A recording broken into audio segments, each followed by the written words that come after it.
C'est Léa Salamé qui reprend les rênes du 20h sur France 2.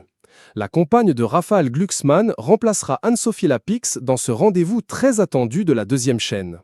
Un véritable défi pour celle qui a peu à peu monté les échelons professionnels. De son poste de chroniqueuse dans On n'est pas couché, à son embauche à la matinale de France Inter, en passant par son podcast à succès Femmes puissantes et son talk-show Quelle époque.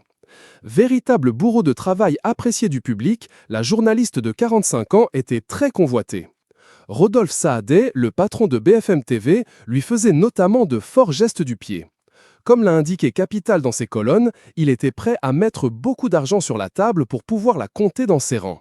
Il avait envisagé pour elle une émission de 19h à 22h, malgré le monde déjà présent sur ce créneau couru.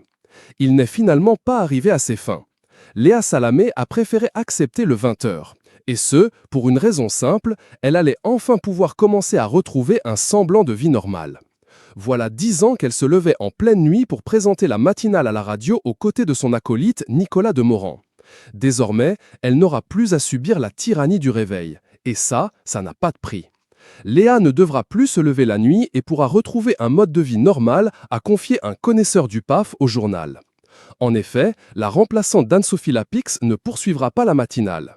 Elle a annoncé à la direction de France Inter son souhait de quitter la matinale pour de nouveaux projets professionnels, a indiqué la radio mi-juin. Toutefois, Léa Salamé n'en a peut-être pas tout à fait fini avec son passé. Adèle Von Rieth, directrice de la radio, a évoqué des discussions autour de nouveaux projets pour l'avenir. Son histoire avec France Inter n'est pas terminée, a assuré cette dernière. Des projets qui ne devraient toutefois pas obliger la journaliste à se lever toutes les nuits à 3h du matin.